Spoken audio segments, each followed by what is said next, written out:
अजय और विजय दोनों भाई शहर में रहते थे। उनके माता पिता शुरू से ही गांव में रहते थे, पर अजय ने जब शहर में कपड़ों की फैक्ट्री खोली तो उसने विजय को भी अपने पास शहर बुला लिया।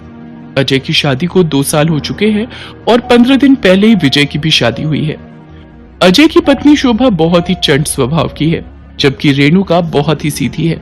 रेणुका की नई नई शादी हुई है, इसलिए वो अपनी जेठानी के स्वभाव को नहीं जानती। रेणुका की सास उसकी जेठानी शोभा के स्वभाव को जानती है, पर अभी रेणुका नई नई थी, इसलिए वो उसे इस बारे में नहीं बताना चाहती थी। शोभा, मैंने तुम्हें रेणुका के लिए 2 नए तौलिए रखवाए थे, पर पूरी अलमारी छान मारी, कहीं नजर ही नहीं आ रहे। रेणुका बहू अपने मायके से लाया हुआ तौलिया ही इस्तेमाल कर रही है। मैं सोच रही थी उसे वो 2 नए तौलिए भी दे दूं। क्या आप वो 2 नए तौलिए रेणुका को देने के लिए लाई थी? मुझे क्या पता माँ जी, पर शादी की भागदौड़ में मुझे कुछ याद ही नहीं रहा। मैंने तो वो 2 नए तौलिए इस्तेमाल कर लिए, मेहमान आ गए थे तो उन्हें दे दिए। अच्छा चलो कोई बात नहीं, मैं बाजार से रेणुका को नए ले दूंगी। वैसे भी उसके लिए थोड़े घर पहनने के कपड़े दिलवाने जाना ही है। माँ जी, आप क्यों चिंता करती हो? मैं रेणुका के साथ बाजार चली जाऊंगी और उसे उसकी पसंद के कपड़े दिलवा लाऊंगी। आपके घुटनों में दर्द रहता है ना, आप घर पर आराम करो। सास को पता था कि शोभा झूठ बोल रही है। उसने वो तौलिए अलमारी में छुपा कर रख दिए होंगे, पर वो उस वक्त चुप हो जाती है। कुछ देर बाद रेणुका अपनी जेठानी शोभा के साथ बाजार के लिए निकलने लगती है। तभी उसकी सास उसे खर्चे के लिए पैसे देती है, पर रास्ते में बहाने से रुपए शोभा मांग लेती है। रेणुका, वो माँ जी ने तुम्हें जो पैसे दिए थे वो मुझे दे दो। ऐसा है ना, तुम्हें यहाँ के दुकानदार जानते नहीं है, मैं तो उनसे अपने हिसाब से मोल भाव कर लूंगी, पर तुम्हारे पास पैसे देखकर वो ज्यादा मांग लेंगे। अब मैं दुकानदारों के सामने तुमसे ये तो नहीं कहूंगी कि रेणुका पैसे दो। हाँ हाँ भाभी, ये लो, ये 5,000 रुपए माँ जी ने दिए थे। ये तो बहुत ज्यादा है, मैं तुम्हें सस्ती शॉपिंग कराऊंगी। चलो, यहाँ पास में ही सस्ता बाजार लगता है, वहाँ चलते हैं। शोभा चालाक तो थी और रेणुका बहुत ही शरीफ। चुपचाप जैसा जैसा शोभा ने कहा, रेणुका ने वैसा ही किया और शोभा ने रेणुका को सस्ते बाजार से फर्म में मिलने वाले कपड़े दिलवा दिए। रेणुका ने बचे हुए रुपए मांगने की हिम्मत ही नहीं की और शोभा मन ही मन खूब खुश हो रही थी। आज तो मेरी लॉटरी लग गई। 2,000 रुपए के कपड़े दिलवाकर 3,000 रुपए मैंने अपनी जेब में डाल लिए। अब इन रुपयों से मैं अपने लिए अच्छी सी बनारसी साड़ी खरीदूंगी। आज तो मेरी लॉटरी लग गई। घर आकर रेणुका ने जब अपनी सास को कपड़े वगैरह दिखाए तो वो समझ गई कि इस बार भी शोभा ने चालाकी कर ही ली, पर सास अब उसे क्या ही कहती। शोभा की चालाकी अब रेणुका के आने के बाद और बढ़ती ही जा रही थी। वो रेणुका का बहुत फायदा उठाती थी। रेणुका, एक काम करो, आटा गूंथ कर रोटियां तुम सेक लो, मैं तब तक सब्जी को छौंक लगाती हूँ। शोभा बहू, इतनी गर्मी हो रही है, तुमने रेणुका को आटे गूंथ कर रोटियां सेकने के लिए खड़ा कर दिया, कुछ तो सोचा करो।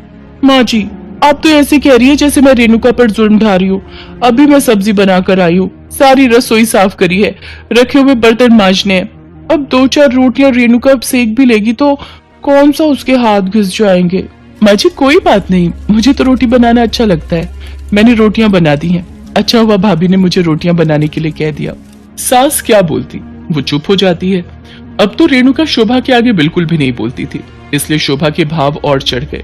शोभा की चालाकी सिर्फ घर के कामों में ही नहीं, दूसरे कामों में भी रहती थी।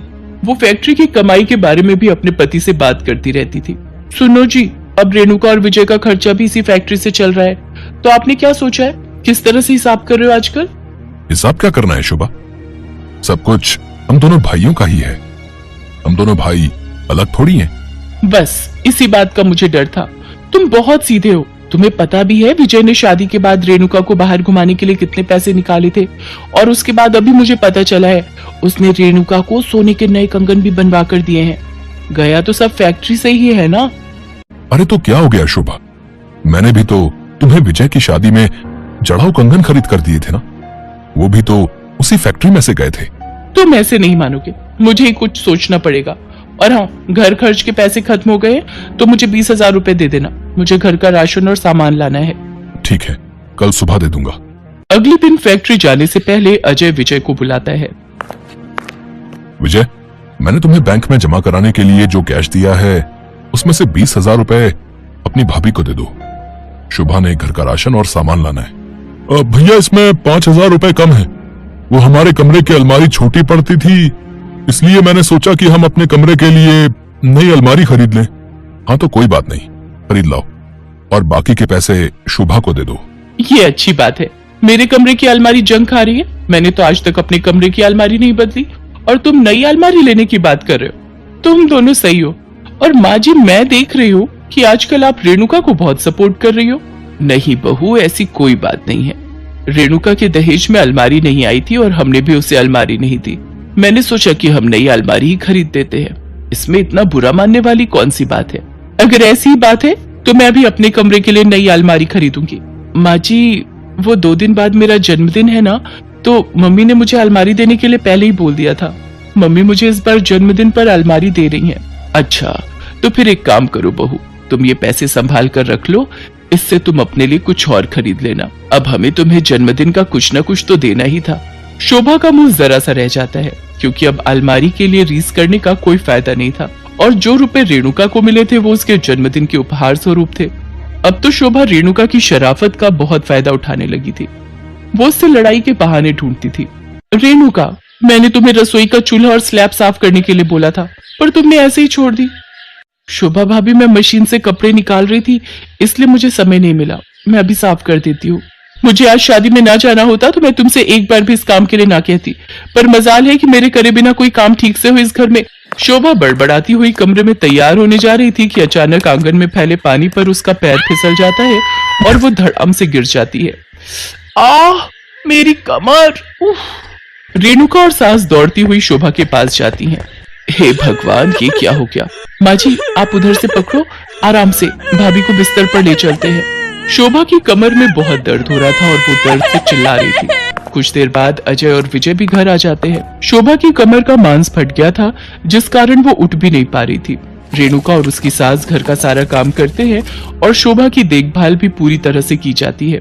भाभी, अब कैसा लग रहा है? मैंने अच्छे से कमर पर दवाई लगा दी है, आप आराम से सो जाओ। मैं आपके लिए खिचड़ी बना देती हूँ, फिर थोड़ी देर बाद उठकर खा लेना। रेणुका जाने लगती है, तभी शोभा ने उसका हाथ पकड़ लिया और रो पड़ी। उसको रोता हुआ देखकर उसकी सास भी आ जाती है और उसे चुप कराती है। रेणुका, तुम बहुत अच्छी हो। माँ जी, मुझे माफ कर दो, मैं आपकी अच्छी बहू नहीं बन सकी। पागल है क्या? ऐसी बातें क्यों बोलती है? तू बहुत अच्छी है बहू। चल चुप हो जा, नहीं तो और तबीयत खराब हो जाएगी।